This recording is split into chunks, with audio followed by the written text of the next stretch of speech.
这里是云顶高原，拥有全世界最知名的赌城，每年有将近3000万人来到此地度假旅游。100年前，一名少年为了生存漂洋过海，一步步最终成为了大马赌王。一个穆斯林国家马来西亚唯一的赌牌，凭什么就给了他？他是真的白手起家，还是一个在权力的指缝间跳舞的高手？大家好，我是胖猫，今天咱们就来揭开大马赌王的发家秘史，来真正认识这位云顶创始人林梧桐。1918年，福建安溪，这里地处中国东南内陆山区，连年的军阀混战与土匪横行，让这片贫瘠的土地看不到任何希望。林梧桐就出生在这里。梧桐二字是他外公给他起的，期盼着能栽下梧桐树，引得凤凰来，为他带来好运。然而穷人的命贱如蝼蚁。林梧桐在家排行老5。2岁那年，哥哥早逝，父亲林世全每天起早贪黑，挑着扁担走街串巷卖菜种，维持一家人的生计。16岁，父亲因常年操劳一病不起，不久后便撒手人寰。当灵堂的众人散去后，林梧桐默默地收起书本，决定辍学。现在他是家里最大的男丁，要挑起养家糊口的责任。他开始学着父亲的样子上街卖菜种，之后又改学木匠，可生活依旧艰难。1937年，日军攻陷上海，烽烟弥漫，整个中国东南沿海开始动荡。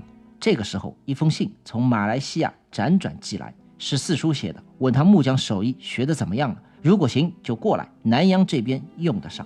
林梧桐二话不说，向亲戚凑了些盘缠，买了一张到吉隆坡的单程船票，出发下南洋。就像彼时千千万万的闽南汉子一样，如果这片土地不能给穷人活路，那就出去大洋的另一端，搏出一个再也不用受穷的明天，哪怕粉身碎骨也要走。19岁的林梧桐到达吉隆坡后的第一站是住在四叔林摸景家。四叔早些年下南洋干工地，从泥水匠做起，如今也混成了一个不大不小的包工头。在林梧桐眼里，吉隆坡和安溪是完全两个世界。安溪只有穷人，而这里人分3、6、9等。英国老爷坐在半山腰的洋房里喝下午茶，掌握着绝对的权力。马来人手里有土地，而像他这样的华人只能挤在喧嚣的磁场街，靠出卖廉价的汗水混口饭吃。初来乍到的林梧桐有那么些胆怯，他跟在四叔身后去工地做木工。他平时的话不多，只晓得低着头闷干。四叔却跟他讲，出来闯就要有闯劲，手要勤快，脑子要活。林梧桐把这些话记在了心里。1941年，日本人只是用了仅仅70天就横扫了整个马来亚，英国人毫无招架之力，吉隆坡沦陷。为了躲开城里的风暴，他随着四叔一家逃到了郊外安邦的橡胶园。得亏是他林梧桐命大，之后他2次差点就死在了日本人的手里。这第一次是为了去探望住在村里的堂兄景聪，他刚到，整个村子就被20-30个日军团团围住。后来一问才知道，原来是有人告密说村子里面藏着抗日分子。日本人挨家挨户的搜查，闯入堂兄家时，见到桌子上放着几本中文书，顿时起了疑心，不由分说要把他和堂兄一并带走，质问他们是不是抗日分子。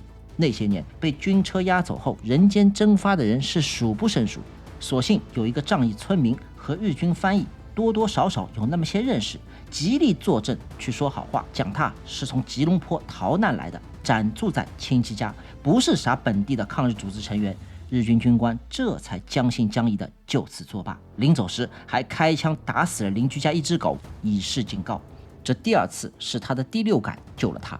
在日军还没有登陆马来亚之前，有一支武汉合唱团曾到吉隆坡演出，筹款抗日。四叔当年那也是积极参与抗日活动，出钱出力，顺手把活动传单和宣传资料带回了家。时间长了就忘得一干二净。村中遇险之后，林梧桐猛地就想起了这档子事，赶紧和四叔一家翻箱倒柜，把所有的宣传品付之一炬。没想到几天之后，日军还真的在挨家挨户搜查，也不知道在查些什么。总之10几个日本兵在家里翻箱倒柜了大半天，一无所获后离去。林梧桐晚年在自传中说，这件事让他明白，凡事要见微知著，未雨绸缪，当断不断，以后一定会倒大霉。所以这事情教人，一教就会。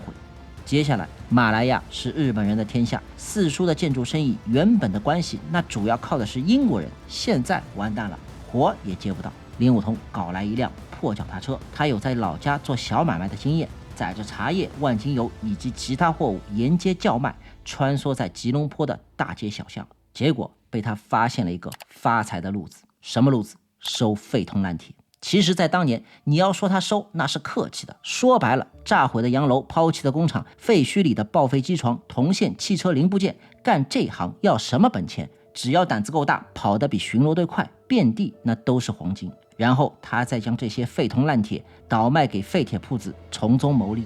就这样搞了没几年，他那辆破脚踏车早就不知道扔哪里去了，在鱼龙混杂、三教九流聚集的半山八立起了自己的招牌，叫建发五金，等于开始收别人捡的废品，再转卖给炼钢厂，算是做庄了。生意是越做越大，外加他这个人做人做事都在点子上，跟底下的兄弟讲义气，有担当，谁家有难他眼都不眨一下，该出手时就出手，跟道上的朋友也懂人情世故，只要在规矩之内，什么都好商量。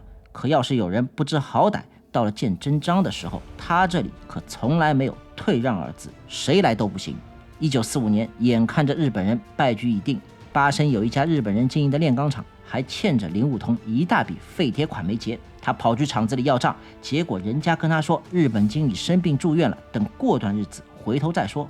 林务同平时是人在屋檐下，该低头他就低头，可现如今呢，日本人都快要倒台了，谁还跟你客客气气？他直接跑到了医院，硬逼着日本经理把欠条给打了，盖上了印章。几个月后，日本投降，英国人回来接管，很多华商被日本人拖欠的烂账根本没处说理去。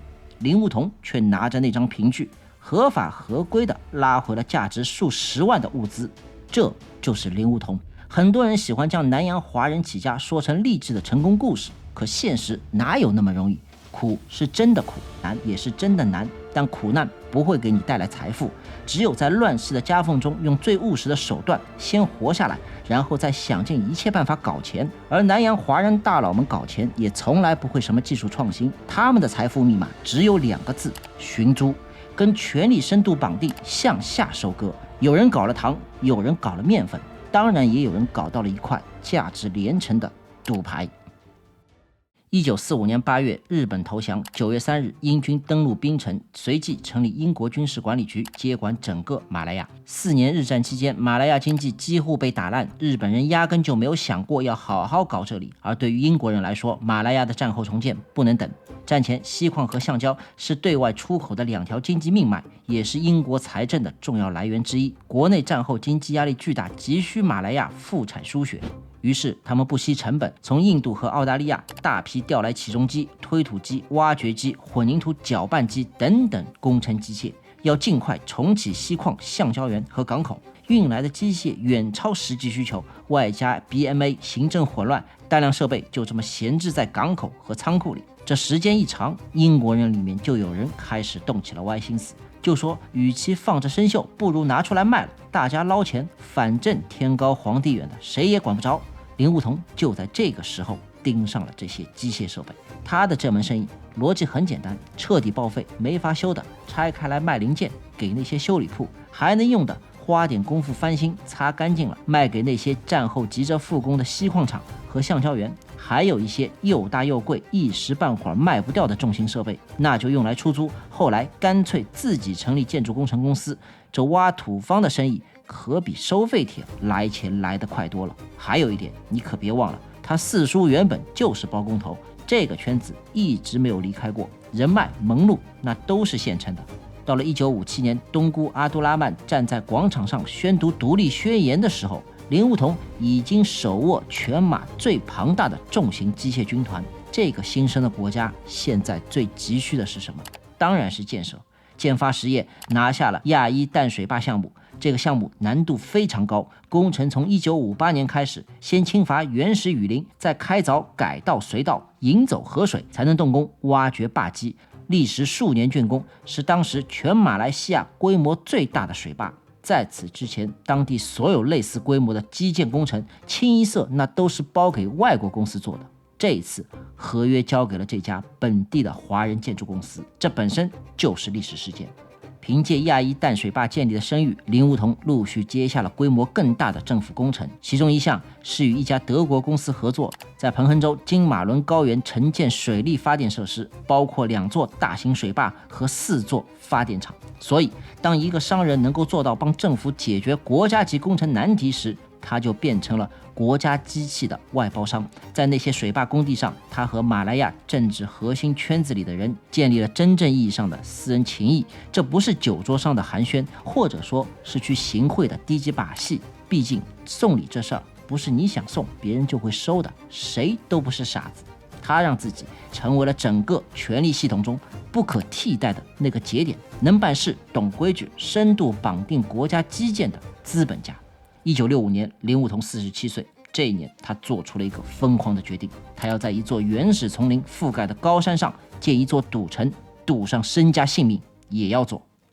云顶最初的开发构想始于1964年，马来西亚中年接下，吉隆坡作为政经重镇，周边却没有一处可以避暑的圣地。林梧桐的原话是这么讲的：我爱上了这片森林，并立志要把它变成我梦想中的度假胜地。1965年初，林梧桐向彭亨州政府申请云顶土地，被文东县长告知这个事情你得去找首相东姑阿都拉曼。在得到东姑点头后，1965年4月27日，林老板和穆罕默德·诺亚·本·奥马尔联合成立了云顶高原私人有限公司。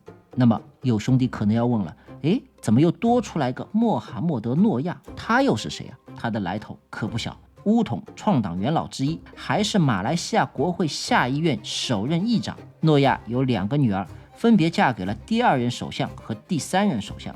他还是第6任首相纳吉布的外公，妥妥的马来西亚核心政治门阀家族。这接下来就简单了，华人资本家出资金、技术扛风险，本土政治精英出面协调土地审批，搞定州政府关系。马来西亚经典的阿里巴巴政商模型它就出来了。当时林梧桐在向雪兰莪州政府申请土地时，州务大臣拿督哈伦最初只同意批给99年的地契。这件事让林老板很不爽，他希望能够争取到永久地契。官方主流叙事说，他直面州务大臣，如果不给永久地契，就去彭亨州其他地方开发。最后拿督哈伦不得不同意。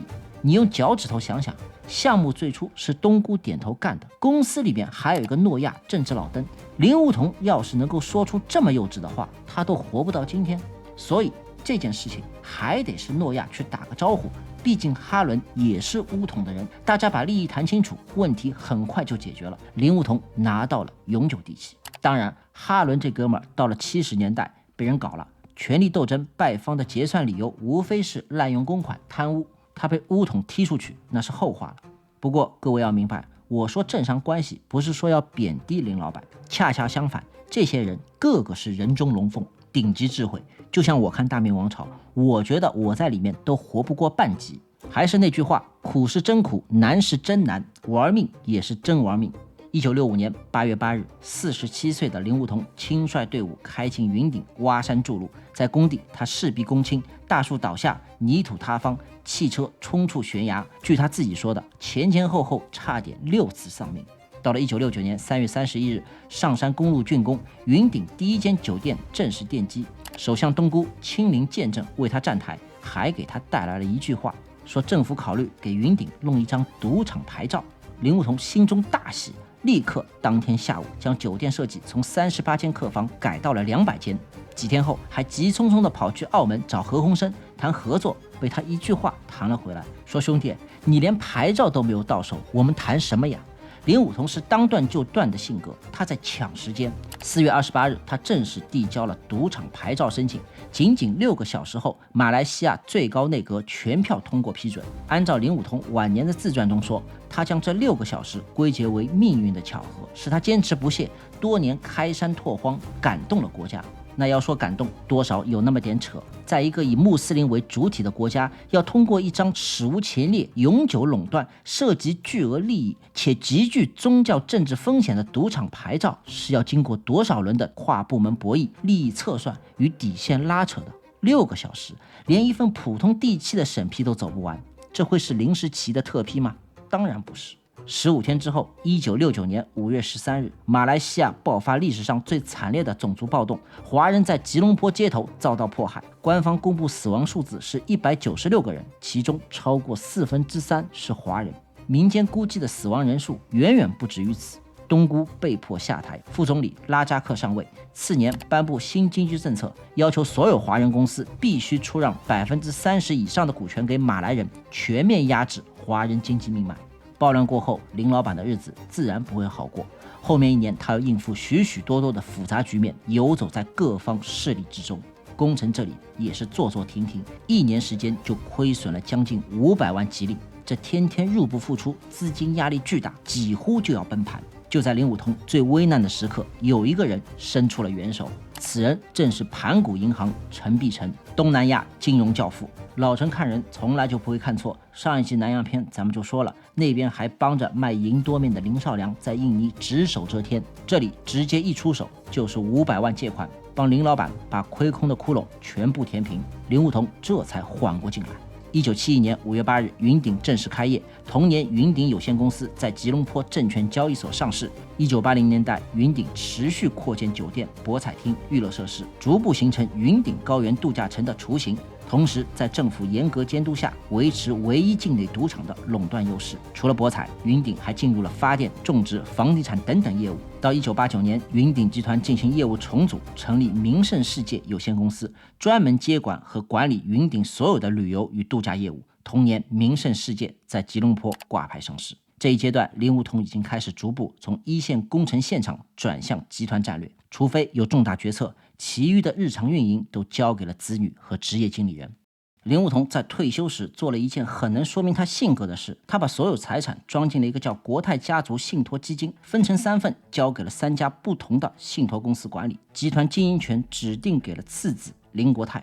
那长子呢？长子林志强有点麻烦。1999年，他炒股大亏，被迫辞去了云顶集团多个董事职位。2003年，欠下了超过2亿令吉的无担保债务，被法院宣判破产。次子林国泰那要好很多，1951年出生，伦敦大学土木工程学士，哈佛商学院 EMBA。1976年进入云顶，跟着父亲学了将近30年。1980年代被父亲林武通派出去开拓海外市场，澳大利亚和巴哈马开设赌场，结果做得还不错，开业第1年就盈利了1亿令吉，所以林武通相对更信任这个儿子。自1993年，林国泰就开始逐步筹划邮轮业务。2000年，花1亿6千万美元从瑞典买入了2艘邮轮，在香港上市，成立立新邮轮。2001年，收购挪威邮轮公司，成为全球第3大邮轮运营商。2003年，林武通正式退休。2007年10月23日去世，马来西亚一代赌王正式落幕。此后，儿子林国泰在博彩与邮轮业务上走得更加激进。事实上，林武通在晚年一直很焦虑。马来西亚是伊斯兰国家，博彩牌照高度敏感，每隔几年就有伊斯兰政客高喊要关闭云顶赌场。这种口号在现实中虽然难以立刻兑现，但对林家来说是持续存在的政治压力和生存威胁。所以林国泰想把云顶推向更大的海外版图，不能在马来西亚这一棵树上吊死。2015年，他再次斥巨资买下了拥有4家造船厂德国 MV 造船集团，预备自己造船，这成为了他日后邮轮业务崩盘的导火索。他的旗舰项目叫环球梦号，设计载客量近1万人，总价约15亿欧元。2020年疫情爆发时，工程进度只到了75%，轮船每天都停在那边烧钱。如果你是一家单纯的邮轮运营公司，像遇到疫情这样的事情，可以压缩运力，减少班次，等待需求回暖。造船厂的成本结构则完全不同，固定资产、产线和劳动合同一旦启动，每个月的现金消耗那是刚性的，不能因为市场不好就暂停了。结果2020年，云顶香港当年收入从15.61亿美元暴跌到3.67亿美元。林国泰也只好把自己持有的云顶香港76%的股权全部质押，向债权人寻求融资。德国联邦政府方面也同意提供6亿欧元的纾困贷款，但有个附带条件，要云顶香港需同步注资6000万欧元，并由林国泰本人提供个人担保，这相当于我帮你救命，你也要有诚意和家底压上来。林国泰拒绝了。随后 MV 造船集团向德国法院申请破产保护，触发了总计27.77亿美元的交叉违约条款。要知道，当年的林梧桐是在马来西亚政商体系里摸爬滚打了几十年，有一哥一拍板，赌牌就到手了。可现在呢，德国工会的谈判逻辑是什么？当地劳工法律又有什么讲究？他林国泰搞不明白。你去找德国政府，去找外国债权人，没有人会给你特殊待遇。那是一套精密严格的法律与金融体系，虽然也有玩法，不过不是他那套玩法。他被规则割了韭菜，差不多就是这个意思。2022年1月18日，云顶香港向百慕大最高法院提交清盘申请，负债总额接近28亿美元，市值较2013年巅峰时期蒸发了超过35亿美元。旗下17艘邮轮全部出售或拆解处置，其中环球梦号那艘耗资约15亿欧元，工期历时数年，最终被迪士尼邮轮集团收购，重新设计，另起名字。云顶集团2024年全年营收277亿令吉，税前盈利33亿令吉，两项数字都低于2023年。新加坡和美国业务双双走软，海外扩张的每一站都在重复着同一个教训，离开了那张权力的保护伞，林家的生意就只是一门普通生意。好了，这就是我们今天的故事。一个家族用2代人告诉你，读懂规则才能赚到钱，读懂权力才配谈规则。谢谢大家，咱们下期见。